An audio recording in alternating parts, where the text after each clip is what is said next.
ولا نبي بعده أما بعد فإن خير الحديث كتاب الله وخير الهدى هدى محمد صلى الله عليه وسلم وشر الأمور محدثاتها وكل محدثة بدعة وكل بدعة ضلالة وكل ضلالة في النار. أعوذ بالله من الشيطان الرجيم. فصل لربك وانحر. عن عبد الله بن عباس رضي الله تعالى عنه قال قال رسول الله صلى الله عليه وسلم من تصبح بقوم فهو منهم. প্রশংসা আল্লাহ সুবহানাহু ওয়া তাআলার জন্য, শান্তি ও রহমত আল্লাহর উপর সাল্লাল্লাহু আলাইহি ওয়াসাল্লাম। সম্মানিত মসজিদের মুসল্লিগণ, আপনাদের নির্ধারিত বিষয়ের উপরে বক্তব্য হলো ইনশাআল্লাহ। তার আগে জরুরি কয়েকটি কথা। আমরা সকলেই অবগত আছি, কাল অর্থাৎ শনিবার আমরা ঈদুল আজহা পালন করব ইনশাআল্লাহ। সে সম্পর্কে দু একটি কথা বলে নির্ধারিত বিষয়টি এগিয়ে যেতে চাই। একটু আপনারা আমার দিকে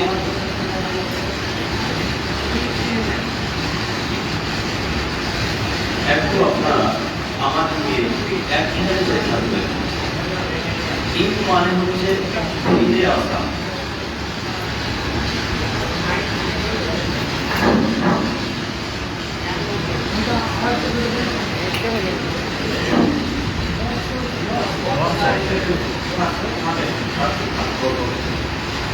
আপনারা আমার দিকে একসাথে ঈদ মানে ফিরে আসা। জাহেলির আরবরা অর্থাৎ আরবের যুগে যে জাহেলি অশিক্ষিত নাদানেরা বসবাস করত, সেই যুগে যখন কোনো অনুষ্ঠান হতো, যখন কোনো মেলা আসতো, তখন তারা সেটাকে ঈদ বলে মান্যতা দিত। মুহাম্মদ সাল্লাল্লাহু আলাইহি সাল্লাম আসার পরে শরীয়তি পরিপন্থায় শরীয়ত অনুযায়ী বাৎসরিক যে দিনটি আমরা ঈদ পালন করি তাকে মূলত ঈদ বলা হয়। একটু আপনারা মনোযোগ সহ বক্তব্য শ্রবণ করবেন। দুই ঈদকে একত্রিত করলে ঈদ আগে বলা হয়, অর্থাৎ ঈদুল আজহা এবং ঈদুল ফিতর, এই দুটিকে এক জায়গায় করে ঈদ আগে বলা হয়। সম্মানিত উপস্থিতি, এই দুই ঈদ আসার বড় কারণ যেটা আমরা বারবার আল্লাহর বরকত ঘোষণা করি, আল্লাহর শুকরিয়া আদায় করি, এবং এই যে ঈদ আমাদের নিকটে বারবার ফিরে আসছে আল্লাহর রসের দয়া রহমত ক্ষমা নিয়ে, এই বারবার আমাদের উপর ফিরে আসা একটা ক্ষমার বিষয়।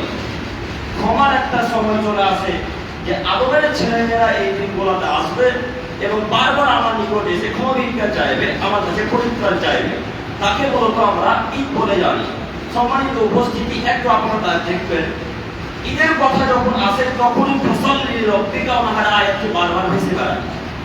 যদিও এই আয়াতটি আপনাদের সকলেই অবগত, আমরা সকলেই জানেন, ছোট থেকে বড়, বড় থেকে ছোট, প্রায় সবার আয়াতটি মুখস্থ আছে, কিন্তু দুঃখের বিষয় অর্থ বুঝেন না। দুঃখের বিষয় হলো অর্থ জানেন না। আপনাদের অবস্থা আর হুজুরের অবস্থা এক। আপনাদের অবস্থা আর ওই বেদাতি হুজুরের অবস্থা মানে বুঝতে পারবেন না। বেদাতি হুজুরা দিন রাত কোরআন মাজিদ পড়ে, দিন রাত 30 পারা কোরআন মাজিদ পড়ে, বার বলে ওয়া ইউশরিক বিল্লাহ ফাকাদ হারামাল্লাহু আলাইহি মা জান্নাহ ওয়া মা'হুম নার ওয়া মা লিল-যালিমিনা মিন আনসার। আদমের ছেলেমেয়ে শোনো, তোমাদের মধ্যে কেউ যদি শিরক করে মারা যায়, ফাকাদ হারামাল্লাহু আলাইহি মা জান্নাহ, আমি আল্লাহ তাআলা তার উপর জান্নাতকে হারাম করে দিলাম। ওয়া মা'হুম নার, তার থাকার জায়গাকে জাহান্নাম করে দিলাম। কিয়ামতের মাঠে উত্তাচারী মানুষরা কোনো সাহায্য সহযোগিতা পাবে না। এই আয়াত দিন রাত আপনার হুজুর পড়ে, কিন্তু অর্থ বুঝে না। আপনিও পড়েন, অর্থ বুঝেন না। দেখবেন আপনি বলেন কিনা, পাঁচ ওয়াক্ত সালাতে বলেন ইন্না আতাইনাকাল কাউসার ফাসাল্লি লিরাব্বিকা ওয়ানহার, বলেন না? দিন রাত বলেন, কিন্তু অর্থ বুঝেন না। যদি অর্থ বুঝতেন তাহলে এই আয়াতগুলো মানবতারা শিখতেন। দেখেন তো আল্লাহ তাআলা বলেন কি, আল্লাহ সুবহানাহু ওয়া তাআলা বলেন আদমের ছেলেমেয়ে একটু তোমরা দেখো, ফাসাল্লি লিরাব্বিক, প্রথমত তোমরা আমাকে খুশি করার উদ্দেশ্যে সালাত আদায় করো, অর্থাৎ নামাজ পড়ো, অনহার, তারপরে কুরবানি করো। কথা বুঝে আসছে কি? আল্লাহ তাআলা আমাদেরকে সারা পৃথিবীর মানুষকে উদ্দেশ্য করে বলছেন ফাসাল্লি লিরাব্বিক, আদমের ছেলেমেয়ে তোমরা প্রথমত সালাত আদায় করো, অনহার, তারপরে কুরবানি করো। তার মানে এই আয়াতের বিবরণ দ্বারা বোঝা যাচ্ছে যে কুরবানির পূর্বে সালাত জরুরি। বোঝা যাচ্ছে কথা কি? তার মানে আয়াতের বিবরণ দ্বারা বোঝা গেল যে কুরবানি করার পূর্বে সালাত জরুরি। কিন্তু অধিকাংশ মানুষ আমরা কুরবানি করার জন্য খেপে উঠি, সালাত আদায় করি না। যে কোনো মূল্যে কুরবানি করতে হবে আপনি বুঝেছেন, আবার হুজুরও বুঝেছে, যদিও কুরবানি করা সুন্নাত, কুরবানি করা ফরজ নয়। কুরবানি করা ফরজ নয়, কুরবানি করা সুন্নাত। করলে নাকি পাবেন, না করলে কোনো পাপ নেই। ঠিক দাম খায়রাতের মতো, যদি আজকে মাদ্রাসাতে 10 টাকা দেন তো নাকি পেলেন, যদি দান না করেন তো পাপ হবে কি? অন্ত হলো না। ঠিক কুরবানির বিষয়গুলো তেমন, যদি কুরবানি করেন তো নাকি পেলেন, কুরবানি যদি না করেন তো নাকি পেলেন না, পাপ হবে না। কিন্তু উল্লেখ্য বিষয় হচ্ছে এই যে সালাত যদি কেউ আদায় না করে তাহলে তার পাপ হবে। সালাত আদায় করা ফরজ, তবু আমরা ফরজ বিধানকে মান্যতা না দিয়ে সুন্নাতকে নিয়ে টানা যায়। ওইটা দেখতে পান না, দোয়া করতে হবে কি হবে না, ফরজ সালাতের পর একাত্তরে মুনাজাত হবে কি হবে না, জানাজার সালাতের পর দোয়া হবে কি হবে না, এই বলে মারামারি। এমন করে মারামারি একটা বলবো না যে 5 ওয়াক্ত সালাত আদায় করে সেটা নিয়ে মারামারি হয় না কেন? যারা 5 ওয়াক্ত সালাত আদায় করে তাদেরকে গ্রামে রাখলেন কেন? যারা 5 ওয়াক্ত সালাত আদায় করে তাদের শিবপুর মসজিদের সমাজে রাখলেন কেন? এটা নিয়ে ঝগড়া হলো না? জানাজার স্থানে ঝগড়া কেন? অনুষ্ঠানে ঝগড়া কেন? এদিকে বাতিল করতে হবে। একটা আপনার মানকে লক্ষ্য করেন, যে কোনো বলে পৃথিবীর আদমের ছেলে মেয়েকে সালাত আদায় করতে তারপরে কুরবানি। যদি কোনো শিবপুরের মানুষ সালাত আদায় না করে তাহলে তার কুরবানি বাতিল। যদি শিবপুরের মানুষ সালাত আদায় না করে তাহলে তার কুরবানি বাতিল। যদি শিবপুরের মানুষ সালাত আদায় না করে তাহলে তার কুরবানি বাতিল। দেখি কোন মায়েরা পাপ করে উল্টে ধরতে পারে।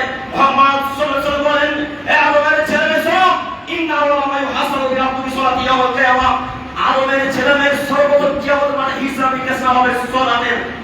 যদি কিয়ামতের মাঠে সালাতের ইবাদতকে আল্লাহ তাআলা এইভাবে রাইট মেরে দেয়, যদি আল্লাহ কবুল করে নেয়, তাই সালাত ওয়াদাফলাহা, পৃথিবীতে যত ইবাদত করেছেন, পৃথিবীতে যত ইবাদত বান্দাগি করেছেন, সব ইবাদত আল্লাহ তাআলা কবুল করে নেন। ওই সালাত ফাকাত খাবা খসিরা, আর কিয়ামতের মাঠে যদি আদমের ছেলে মেয়ে শিবপুরের মানুষের সালাতের দিকে আল্লাহ তাআলা এইভাবে ক্রস মেরে কেটে দেয়, যত ইবাদত করে শিবপুরের মানুষ, ভারত, বাংলাদেশ, পাকিস্তানের মানুষ, সারা পৃথিবীর মানুষ যত ইবাদত করুক না কেন, সব যদি আল্লাহ তাআলা কিয়ামতের মাঠে কেটে দেয়, তাহলে কোনো ইবাদত আর টিকবে না। আপনারা বোঝাতে পারবেন কিনা বুঝতে পারলাম না, তবে আবারও বলি, একটু দেখেন, কিয়ামতের মাঠে যদি আল্লাহ সালাতকে কবুল করে, তাহলে যত ইবাদত করেছে পৃথিবীতে, হজ বলেন, দান খায়রাত বলেন, সাদকা বলেন, কুরবানি বলেন, সিয়াম বলেন, পিতামাতার সাথে ভালো আচরণ বলেন, যে কোনো ইবাদত হোক না কেন, সব ইবাদত আল্লাহ কবুল করে নেবেন। একটু আপনারা কি মনে করেন কুরবানি ইবাদত নয়? তাই না? কুরবানি কি ইবাদত? কুরবানি ইবাদত। সালাত একটা ইবাদত, সিয়াম একটা ইবাদত, হজ একটা ইবাদত, দান খায়রাত একটা ইবাদত, পিতামাতার সাথে ভালো আচরণ করা একটা ইবাদত। এগুলো সব ইবাদতের অন্তর্ভুক্ত। ঠিক তেমনই কুরবানিও একটা ইবাদত। এই কুরবানি তখনই কবুল হবে যখন সালাত আদায় হবে। কথা বুঝে আসলো কি? এই কুরবানি তখনই কবুল হবে যখন সালাত আদায় করবেন। একটু আপনাকে বলি, যদি সালাত আল্লাহ তাআলা বাতিল করে দেয়, তাহলে কোনো ইবাদত আল্লাহ তাআলা কবুল করবেন না। আপনাকে প্রমাণ করে যাচ্ছি, পৃথিবীর মানুষকে প্রমাণ করে বলতে চাচ্ছি, যে কোনো মনে সালাত আদায় করেন, একটু দেখেন তো কোন মালিক বাড়ি থেকে খুলেন, এই সূরা কাউসারটা 30 পারাতে আছে, এই 30 পারা কোন মালিক খুলে কাউসার সূরা দ্বিতীয় বাক্যে আয়াতটা পড়েন, আল্লাহ বললেন ফাসাল্লি লিরাব্বিক। পৃথিবীর মানুষ আগে পর্যন্ত সালাত আদায় করে, অনহার, তারপরে কুরবানি করে। কি বুঝলেন? আয়াতের বিবরণটা কি বোঝা গেল কি? তার মানে বোঝা যাচ্ছে আগে সালাত আদায় করতে হবে। আপনি সালাত আদায় না করে এখন আমি গোসল করাই বললেন কেন? 20 লক্ষ টাকার এমন আরব থেকে, দুবাই থেকে, রাজস্থান থেকে কিনে নিয়ে আসতে হবে কেন? কে বললো আপনাকে সালাত আদায় না করে কুরবানি করতে? সম্মানিত মুরব্বী, আপনাকে আমি কেমন করে বোঝাই? যার স্বভাব নেই তার কুরবানি নেই, যার নামাজ নেই তার দান খেরাত নেই, যার নামাজ নেই তার সিয়াম নেই, যার নামাজ নেই তার হজ নেই, যার নামাজ নেই তার কোনো ইবাদত নেই। কোনো মায়ের যদি প্রমাণ করতে চাই তা আমার সামনে বলুক, আর আমাকে যদি ভুল প্রমাণ করে দেয় তাহলে আমি আজকে কথাকে ফিরিয়ে দেবো ইনশাআল্লাহ। আর আমার কথা যদি ফিরিয়ে দিতে না হয় আপনাকে আজকে সালাত আদায় করতে হবে যে কোনো মূল্যে। আপনাকে আমি কেমন করে বলি? সালাত আদায় করে না খ্রিস্টানেরা, সালাত আদায় করে না হিন্দুরা, সালাত আদায় করে না নাসারারা, সালাত আদায় করে না বৌদ্ধরা, সালাত আদায় করে নিকৃষ্ট জাতি ইহুদিরা। আপনার ছেলে কি ইহুদি? সিপ্রের মানুষকে নিজেকে ইহুদি মনে করে, এই সাইডে পরে মানুষকে নিজেকে খ্রিস্টান মনে করে, সাইডে পরে মানুষ সিপ্রের মানুষকে নিজেকে নাসারা মনে করে। যদি নাসারা নাই মনে করো তবে সালাত আদায় করবো না কেন? কেন করবো না? দেখেন তো, আপনি মণিগ্রাম চলে যাবেন, আমাদের পার্শ্ববর্তী এলাকা মণিগ্রাম, ওখানে অনেক খ্রিস্টান বসবাস করে। ওই এনটিপিসি যেটা আপনারা বিখ্যাত জিনিস চিনেন, তার সামনে যে মানে গোরস্থান আছে তাদের গোরস্থান পাকা করা থাকে। ওই গোরস্থানে ওই খ্রিস্টানরা মাটি দেয়, তাদেরকে কফিল দিয়ে পুজো দেওয়া হয়, রেখে দেওয়া হয়। ওই মণিগ্রামে অনেক খ্রিস্টান আছে, দেখে আছেন, দেখে তারা সালাত আদায় করে না, করে কিনা। আমাদের সন্তোষপুর পার্শ্ববর্তী এলাকার সাঁওতাল পাড়া একটা আছে, ওই সাঁওতাল মধ্যে অনেক আদিবাসী সাঁওতাল বসবাস করে, দেখেন তো সালাত আদায় করে কিনা। ওই যে আপনাদের সাইদাপুর একটু গিয়ে হিন্দুরা বসবাস করে, দেখেন তো সালাত আদায় করে কিনা। কেন তারা সালাত আদায় করে না? তারা আল্লাহকে মান্যতা দেয় না। তারা সালাত আদায় করে না কেন? তারা রাসূলকে প্রাধান্য দেয় না, তারা আল্লাহকে চিনে না। তারা খ্রিস্টান, তারা ইহুদি, তারা হিন্দু, তারা সাঁওতাল, আদিবাসী, বৌদ্ধ, জৈন, তাই তারা সালাত আদায় করে না। তো আপনার ছেলে কি সাঁওতাল? আপনার ছেলে কি খ্রিস্টান? আপনি কি আদিবাসী? আপনি কি ইহুদি? আপনি কি নাসারা? আপনার নাম আব্দুর রহমান, আপনার নাম আব্দুল খালেক, আপনার নাম আব্দুল করিম, আপনার নাম আব্দুল জাব্বার। আপনি এই নাম রেখেছেন এই কারণে শুধু ঈদের দিন মাংস খাবেন তার কারণে, তাই না? এই কারণে শুধু আপনি মুসলমানের নাম রেখেছেন, তাছাড়া কোনো উদ্দেশ্য নেই। আচ্ছা আব্দুর রহমান ভাই, আপনাকে বলি, আপনাকে কে বলবো আব্দুর রহমান নাম রাখলে গোশত খেতে পাবেন, আর আব্দুর রহমান নাম না থাকলে গোশত খেতে পাবেন না? কে বলেছে? কেউ বলেছে কি? ওই যে কেরালা চলে যাবেন খ্রিস্টানদের দেশ, কত খ্রিস্টানরা গরু মাংস দিন তারাই কাটে, তারাই খায়। এখানে কোনো মিষ্টি ভাইরা না, কেউ আপনার জানি কেরালা? কত কেরালাবাসী মানুষ যারা গরু মাংস নিজে কাটে, নিজেই খায়, ভক্ষণ করে। আমি যখন কেরালা ভক্ষণ দিতে গেলাম, দুই জায়গাতে একদিন আমাদের রাখলেন পার্শ্ববর্তী বাড়ি খ্রিস্টান, আমাদের রাখলেন খ্রিস্টানের পাশে বাড়িতে। আমরাও গরু মাংস খাচ্ছি, তারাও খাচ্ছে। তো তারা তো খ্রিস্টান, তারা কি খেতে পায় না? ওই যে আপনাদের নেতা, হিন্দু নেতা, জানেন না মনে হয়? নাম জানেন না? নাম বললাম আমি প্রয়োজন মনে করি না। আপনারা বেশিরভাগ মানুষ ছিলেন দিন রাত হিন্দু মুসলমানের মাঝে ঝগড়া লাগার চেষ্টায় থাকেন। উনিও তো হিন্দু, তিনি তো গরু মাংস ভাই, তা আপনিও খান। কে আব্দুর রহমান নাম রাখতে বললো? কে আপনাকে আব্দুল সাত্তার নাম রাখতে বললো? কে আপনাকে বলো আব্দুল জাব্বার নাম রাখতে হবে? জি না, এই শিবপুরের মানুষকে যদি মুসলমানের পরিচয় দিতে হয় তাহলে সালাত আদায় করতে হবে। আর আজকে শিবপুর কোন একটা মানুষ দাঁড়িয়ে বলেন আমি শিবপুরের খ্রিস্টান হিসেবে আছি, আমি শিবপুরের নাসারা হিসেবে আছি, আমি সাইদাপুরে ইহুদি হিসেবে আছি, এমন কোন মায়ের বেড়া যদি আমার ওকে সামনে বলে দিতে পারে, এখনই মেম্বার থেকে নেমে যে আর কথা বলবো ইনশাআল্লাহ, আর সবকে কথা বলবো না, প্রসঙ্গ উল্টে দেবো ইনশাআল্লাহ। এমন কেউ আছেন বলতে পারেন খ্রিস্টান? এমন কেউ কি বলতে পারেন আমি ইহুদি? তার মানে আমরা সবাই নিজেকে মুসলমান দাবি করেন, কিন্তু সালাত আদায় করেন। এই তো আমরা মুসলমান, এই তো আমরা মুসলমান। আপনি কেমন করে আশা করেন যে 30 লক্ষ টাকা দিয়ে উঠ নিয়ে ওই উঠ মানে আল্লাহ তাআলা কবুল করবেন? অসম্ভব, কখনো নয়। দেখবেন প্রমাণ, দেখবেন প্রমাণ। কাবিলকে হাবিল বলছেন, হাবিল কাবিলকে বলছেন, কাবিল একটু কথা শোনো না, ইন্নামা ইয়াতাকাব্বালুল্লাহু মিনাল মুত্তাকিন। একটু দেখো তো, আল্লাহ বললেন যারা সৎ মানুষ, যারা নম্র মানুষ, যারা ভদ্র মানুষ, যারা ভালো মানুষ, তাদের আল্লাহ কুরবানি কবুল করেন। একটু কথা বোঝার চেষ্টা করেন। আল্লাহ বলছেন হাবিলের কথা নকল করে, ইন্নামা ইয়াতাকাব্বালুল্লাহু মিনাল মুত্তাকিন। শোনো কাবিল, আল্লাহ ওই ব্যক্তির ইবাদত কবুল করেন, আল্লাহ ওই ব্যক্তির কুরবানি কবুল করেন যে সৎ মানুষ, যে নম্র মানুষ, যে ভদ্র মানুষ। আচ্ছা, এখন এবার আপনাকে বলি, যারা সালাত আদায় করে তারা কি সৎ মানুষ? যারা সালাত আদায় করে তারা কি ভালো মানুষ? যারা নামাজ পড়ে তাদেরকে ভালো বলছেন? অসম্ভব, কখনো নয়। আপনাকে কেমন করে বলি, সালাত আদায় না করলে কি ইমান ঠিক থাকে? আল্লাহ মুসামাদ, কেমন করে কথা বলি। এই যে ভাই, এই যে ডাক্তার বাবু, ওইখান থেকে আসছিলাম, একটা মানুষকে বললেন যে শুক্রবার নামাজ পড়বেন না, তখন তিনি বলছেন নামাজ পড়ে কি হবে, ইমান ঠিক থাকলে হলো। আশ্চর্য মানুষ, ওর মাথাতে বিদ্যা আছে, ওর মাথাতে বুদ্ধি আছে না, ওর মাথাতে যা আছে সবই গোবর ভরা, কোন মায়ের কথা বলো নামাজ না পড়ে ঠিক থাকে? অসম্ভব, কখনো নয়।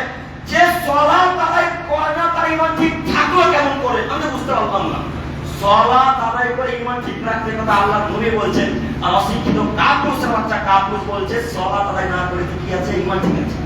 দেখ এখন আপনাকে কি দিয়ে বুঝাবো? যদিও আমি এদিকে যেতে চাইছিলাম, আপনাকে বলতে চাচ্ছিলাম কুরবানি।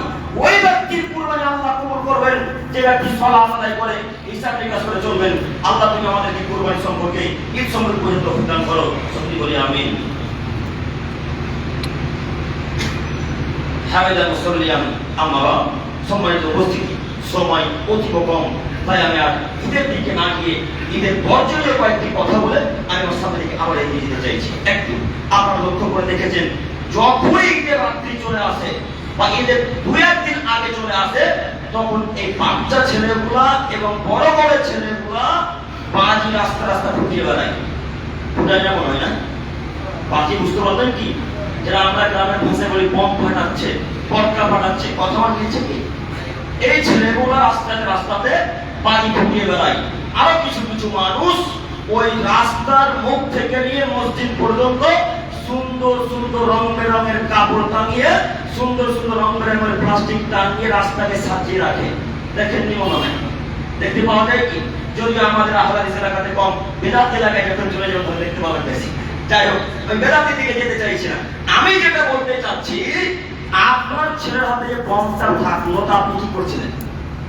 আপনার ছেলে বাজি ফুটাচ্ছে ডান হাতে বাম হাতে নিয়ে, এইভাবে ঘুরিয়ে ঘুরিয়ে ঘুরিয়ে ঘুরিয়ে ওই বাজিগুলো ফুটাচ্ছে, আপনি কি করছিলেন? আচ্ছা, একটা আপনাকে হাদিস বলে তারপর এখানে ফিরে আসি। আব্দুল্লাহ ইবনে আব্বাস রাদিয়াল্লাহু তাআলা বলেন, রাসূল সাল্লাল্লাহু আলাইহি ওয়াসাল্লাম বলেছেন, আদমের ছেলেরা তোমরা শোনো, মান তাসাব্বাহা বিকওমিন ফাহুয়া মিনহুম। যদি কোনো মানুষ কোনো অন্য জাতিকে অনুকরণ করে চলে, অর্থাৎ মুসলমানেরা, যদি কোনো মুসলমানের বাচ্চা অন্য কোনো জাতিকে অনুকরণ করে চলে, সেই জাতি যাবে যেখানে, এই লোকটাও যাবে সেখানে। হাদিসের অর্থ বুঝতে পারবেন? আবার বলি, খ্রিস্টানরাকে কেউ যদি অনুসরণ করে চলে, মুসলমানের বাচ্চারা তো খ্রিস্টানরা যেখানে যাবে মুসলমানের বাচ্চাও সেখানে যাবে। একটু দেখেন তো, ওই যে ছেলেটা বাজি ফুটাচ্ছে, ওই যে ছেলেটার হাতে বম আছে, ওই যে ছেলেটার হাতে ফটকা আছে, রাস্তা রাস্তা ফুটিয়ে বেড়াচ্ছে, এটা কি মুসলমানের নীতি? ওই যে ছেলেটার হাতে বম আছে, এটা কি মুসলিমদের নীতি? কথা বুঝতে পারেন কি? ওটা কি মুসলিমদের নীতি? কি না, এটা মুসলিমদের নীতি নয়, এটা ইহুদিদের নীতি, এটা খ্রিস্টানদের নীতি, এটা ইহুদিদের নীতি, এটা নাসারাদের নীতি। আপনি ভালো লক্ষ্য করে দেখতে পাবেন, যখন হিন্দু ভাইদের দুর্গা পূজা আসে তখন তারা দিন রাত খালি বাজি ফুটিয়ে বেড়ায়। দেখেন, কথা বুঝতে পারলেন? দেখেছেন কি? ওই যে ছেলেগুলা বাজি ফুটাচ্ছে, তো আপনার ছেলেগুলা জানি হিন্দু খ্রিস্টানের ছেলের মাঝে কি পার্থক্য থাকবে? কেন আপনি বলতে পারবেন না, বেটা হিন্দু বাচ্চা, তুমি কি হিন্দুর বাচ্চা, তুমি কি খ্রিস্টানের বাচ্চা, তুমি কি নাসারার ছেলে, তোমার হাতে বাজি কেন? আমি মুসলমান বাচ্চা, মুসলমান, আমি মুসলমান ঘরে জন্মগ্রহণ করেছি, তুমি মুসলমান, তোমার হাতে বাজি থাকতে পারে না, তোমার হাতে এই খ্রিস্টানদের ইহুদিদের জাতির নিদর্শন থাকতে পারে না। তোমার হাতে বাজি কেন বেটা? আমাকে ভেবে চৌচি করে দেবো বেটা, ছুড়ে ফেলো, এক করে নিক্ষেপ করে ফেলো। এবার বলতে পারবেন না কেন? এই বাক্য বলতে পারি তার অর্থের বিবরণ বোঝা যাচ্ছে। আপনার এখন পুরুষত্ব আসেনি বিবেকে, আপনার কোন যৌবনে পুরুষত্ব আসেনি, তাই ছেলেকে আটকাতে পারলেন না। যার পুরুষত্ব আছে সেই ছেলেকে আটকাতে পারে, যে সুবাক সেই ছেলেকে আটকাতে পারে। আপনাকে বলে যাচ্ছি, এই ছেলেটা আজকে যেন বম ফাটাতে না পারে, এই ছেলে বাজি ফাটাতে না পারে, এই ছেলে ভট্টা যেন না ফাটাতে পারে। যদি ঢাকায় আজকের পর থেকে শিখপুরে, তাহলে আমি মনে করি যত যুবকের পিছনে, যত মহিলাদের ছেলে বাজি ফাটাবে, কেউ পুরুষ নয়। এরা সব পুরুষের বাচ্চা, পুরুষ, এরা সব পুরুষের বাচ্চা, পুরুষ, এরা সব পুরুষের বাচ্চা, পুরুষ। পুরুষের ছেলে বম ফাটাবে, পুরুষের ছেলে নয়। পুরুষের ছেলে বাজি ফুটাবে, পুরুষের ছেলে নয়। পুরুষের বাচ্চা বম ফাটাবে, পুরুষের বাচ্চারা কখনো বম ফাটাতে পারে না। সম্মানিত যুবক ভাই, আপনি মুসলমান মানুষ, আপনাকে অনুরোধ করে যাচ্ছি, সময় অতীব কম। আপনি খ্রিস্টানদের নীতিতে লাথি মারেন, ইহুদিদের নীতিতে লাথি মারেন, হিন্দুদের নীতিতে লাথি মারেন, বৌদ্ধদের নীতিতে লাথি মারেন, আপনাকে তার নীতি গ্রহণ করে নিতে হবে, যে নীতি মুহাম্মদ সাল্লাল্লাহু আলাইহি ওয়াসাল্লাম আজ থেকে 1400 বছর পূর্বে মক্কা এবং মদিনাতে দিয়ে গেছেন। এই নীতিটা আপনাকে ফিরে আসতে হবে। সম্মানিত শিক্ষকের মানুষ, আপনাকে অপমান করতে আসেনি, আপনাকে দৃষ্টি আকর্ষণ করে বলতে চাচ্ছি, আজকের পর থেকে বাচ্চা ছেলেরা রাতে কম ফাটানোর জন্য আর টাকা দেবেন না, ইনশাআল্লাহ। দেবেন ইনশাআল্লাহ। আজকের পর থেকে দিবেন না। আর আজকের পর থেকে যদি দেন তো রাসূলের হাদিসটা একটু মনে রাখবেন, ওরা যেখানে যাবে আপনার ছেলেরা সেখানে যাবে। যাই হোক, একটি কথা গেল। আর একটি কথা হচ্ছে আপনাদের শিবপুরে এসেছি আর নদী আছে, নদী সম্পর্কে কথা বলবো না, এটা কেমন করে হয়, তাই না? শিবপুরে এসেছি, পাশেই তো ঘাট, ফেরিঘাট, দিন রাত লোক যাতায়াত করে, এই ব্যাপারে কথা বলবো এটা কেমন করে হয়? আপনারা যে বিষয় দিয়েছেন সেই বিষয়ে কথা হচ্ছে, আমি এই বিষয়ে একটু বাইরে যেতে চাই না ইনশাআল্লাহ। একটু দেখেন, আচ্ছা আপনারা শিবপুরে সব মুসলমান হিসেবে আছেন তো, তাই না? সবাই মুসলিম হিসেবে আছেন, কেউ খ্রিস্টান হিসেবে নয়, কেউ নাসারা হিসেবে নয়, কেউ বৌদ্ধ হিসেবে এই শিবপুরে অন্তত বসবাস করেন না। এখন মসজিদে অনেক মুসলিম, আলহামদুলিল্লাহ, এরা সবাই মুসলিম, তাই মসজিদে এসেছে, তাই তো? এদেরকে উদ্দেশ্য করে বলতে চাচ্ছি, আচ্ছা আপনার মেয়ে যে ওই নদীতে গোসল করতে গেল, আপনি কি করছিলেন? কি করছিলেন? তো আপনাদের কাছে দেখতে পাই না, দেওয়ালে ঘিরে নিয়েছে, তাই আপনাদেরকে বলতে পারছেন কিছু, মনে হয় এদেরকে বলা হচ্ছে। তো যাই হোক, একটু আপনি আজ করি কথাটাকে একটু দেখেন তো, আল্লাহ কি বলে?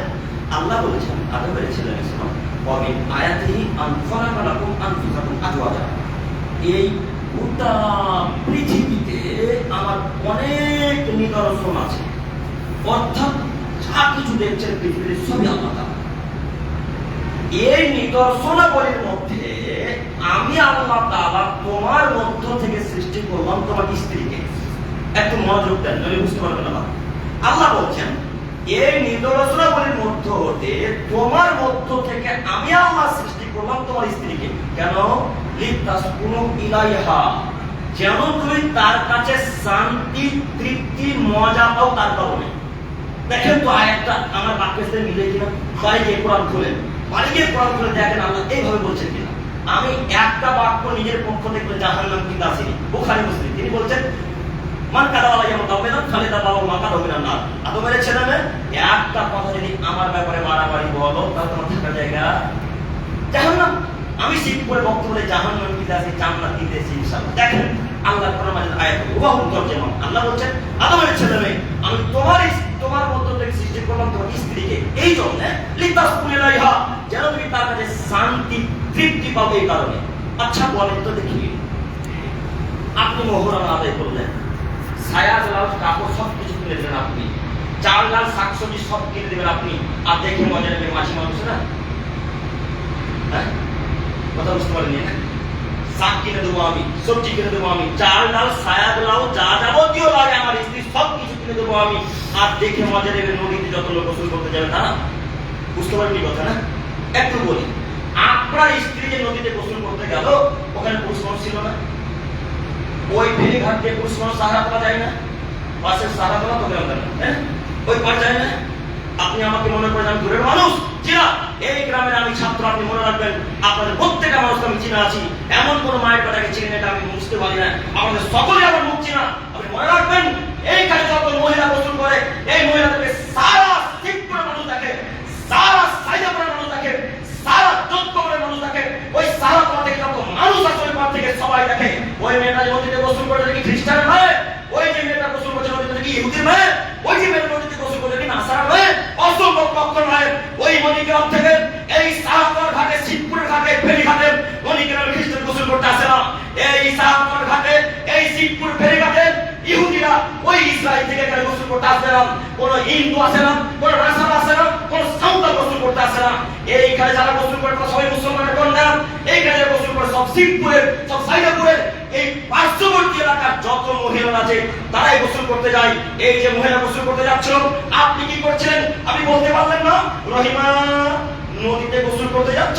যত হিন্দু তোমাকে বলে তোমার বাপ কি খ্রিস্টান, তোমার বাপ কি হিন্দু, তোমার বাপ কি নাসারা, তুমি জানো না? খ্রিস্টদের একটা বৈশিষ্ট্য আছে, তারা যখন বাড়ি থেকে বের হয় তখন বুকে কাপড়কে ফেলে দিয়ে বের হয়। কথা বুঝতে পারেননি? হিন্দুদের একটা বৈশিষ্ট্য আছে, তারা যখন বাড়ি থেকে বের হয় তখন সাজ সজ্জা করে বের হয়। দেখতে পান না আপনি? তো আপনার এই খ্রিস্টান নাকি, আপনার এই ইহুদি নাকি ওই নদীতে লোকটা গোসল করছে, সারা পৃথিবীর মানুষ আপনার মেয়েকে দেখছে, আপনার খারাপ লাগে না? আশ্চর্য দুনিয়া, আশ্চর্য মানুষ। আমরা তো মহিলা আমাদের স্ত্রীকে, আমার স্ত্রীকে টোটোতে নিয়ে যেতে রাজি নই। টোটোতে নিয়ে গেলে কোন পুরুষ মানুষ বসলে আমার খারাপ লাগে। আমার স্ত্রীর পাশে টোটোতে একটা মানুষ বসলে আমাকে খারাপ লাগে।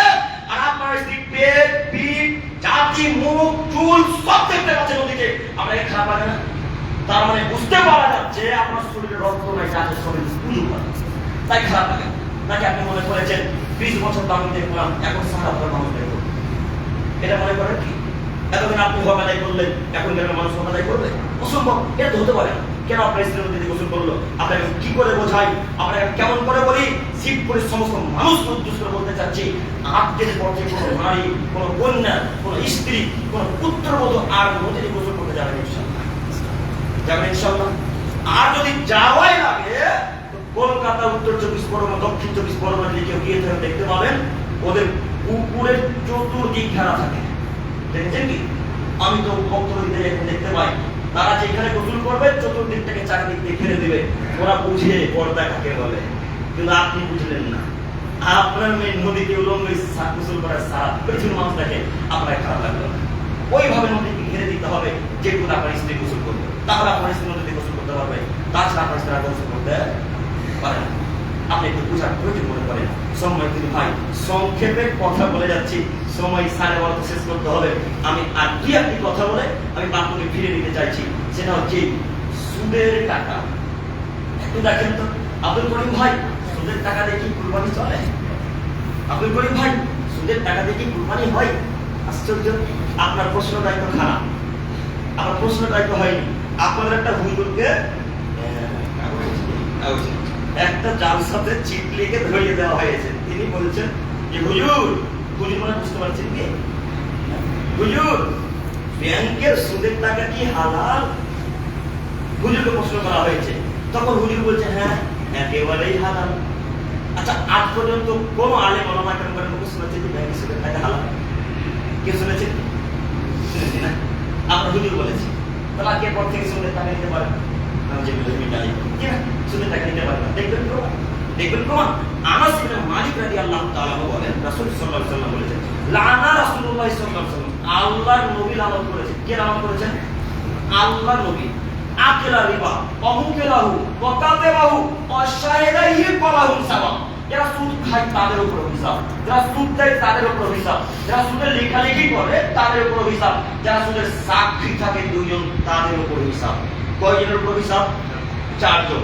1 যে নিবে, 2 যে দিবে, 3 যে সুদে সাক্ষী থাকবে, 4 যে সুদের কলমে লেখালেখি করবে। এরা 4 জনের সমান অধিকারী পাপী, এরা 4 জনের সমান পাপী।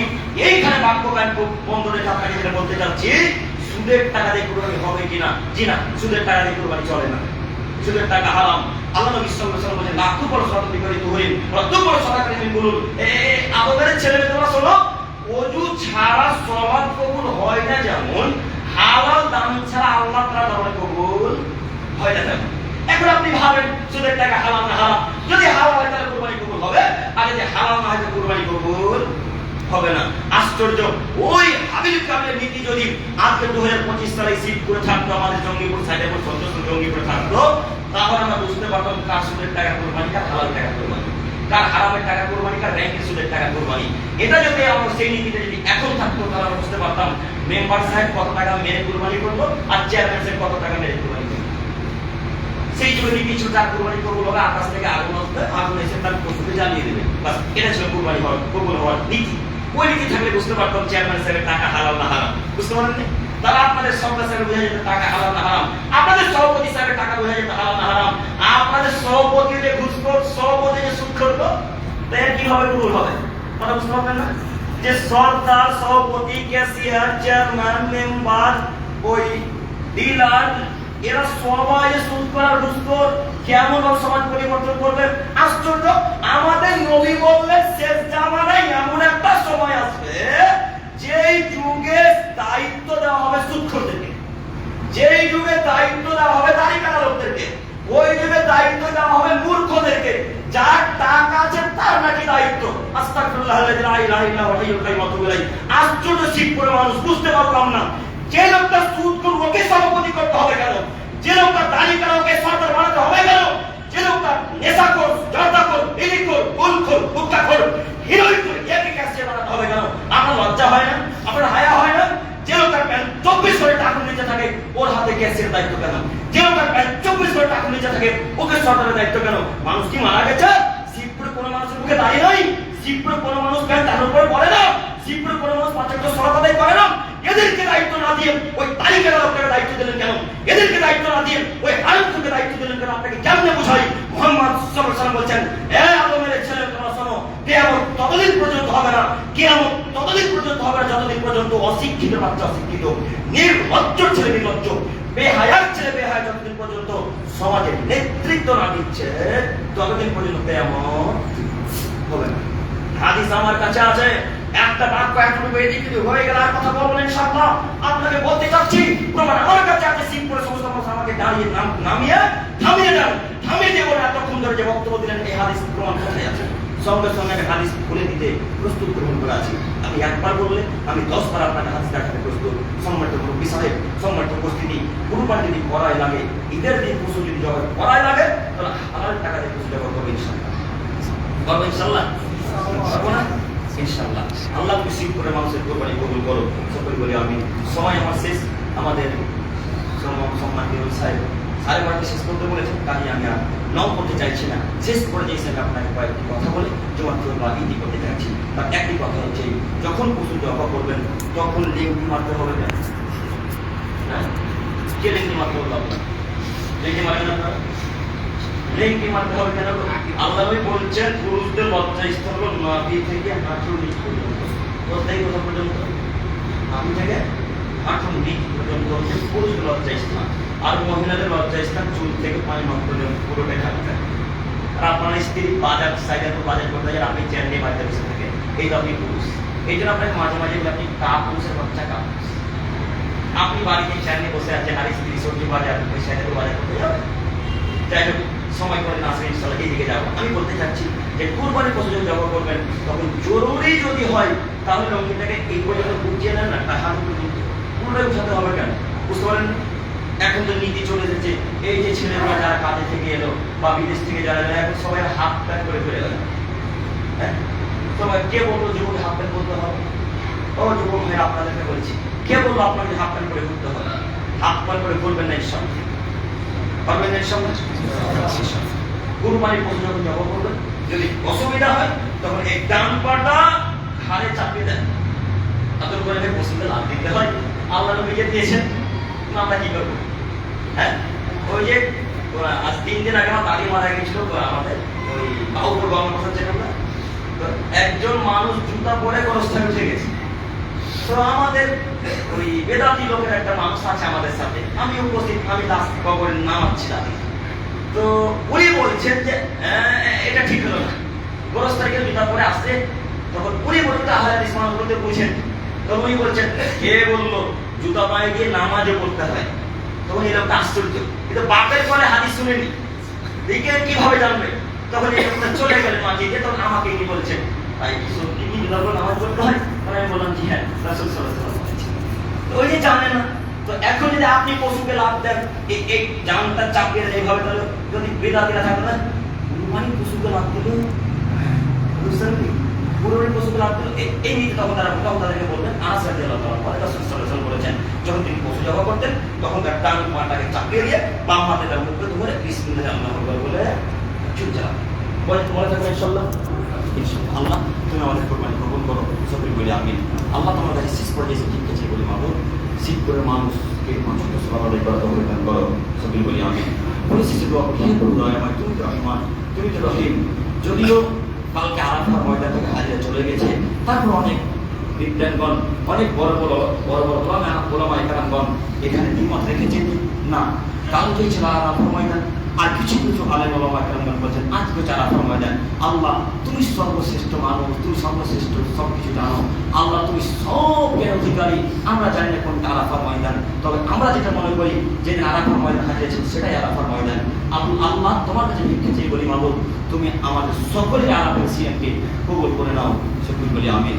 শেষ পর্যায়ে এসে বলি আল্লাহ তুমি আমাদের সকলেরই কুরবানিকে কবুল করে নাও, সকলে বলি আমিন। শেষ পর্যায়ে এসে বলি আল্লাহ তুমি তো দয়াবান, তুমি আমাদের গুনাহটাকে মাফ করে কুরবানি কবুল করে নিও, সকলে বলি আমিন। শেষ পর্যায়ে এসে বলি হে প্রভু দয়াময়, তুমি বড় দয়াবান, তুমি বড় ক্ষমাবান, তুমি বড় রহমান। আল্লাহ তুমি ভারত, বাংলাদেশ, পাকিস্তান, সারা পৃথিবীর মুসলিমদেরকে রক্ষা করো, সকলে বলি আমিন।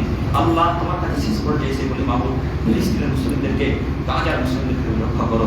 সকলে বলি আমিন। হে প্রভু দয়াময়, তোমার কাছে ভিক্ষা চেয়ে বলি মাবুদ, তুমি আমাদের সমস্ত মানুষকে পাঁচাত্য সমাজ আদায় করতে প্রদান করো, বড় সম্পর্কে গুরুত্ব প্রদান করো। সকলে বলি আমিন। এখান থেকে আমরা শেষ করলাম। সুবহানাল্লাহুম্মা ওয়া বিহামদিক, আশহাদু আল লা ইলাহা ইল্লা আনতা, আস্তাগফিরুকা ওয়া আতুবু ইলাইক। আল্লাহুম্মা সাল্লি ওয়া সাল্লিম আলা নাবিয়িনা মুহাম্মদ। আসসালামু আলাইকুম ওয়া রাহমাতুল্লাহি ওয়া বারাকাতুহু।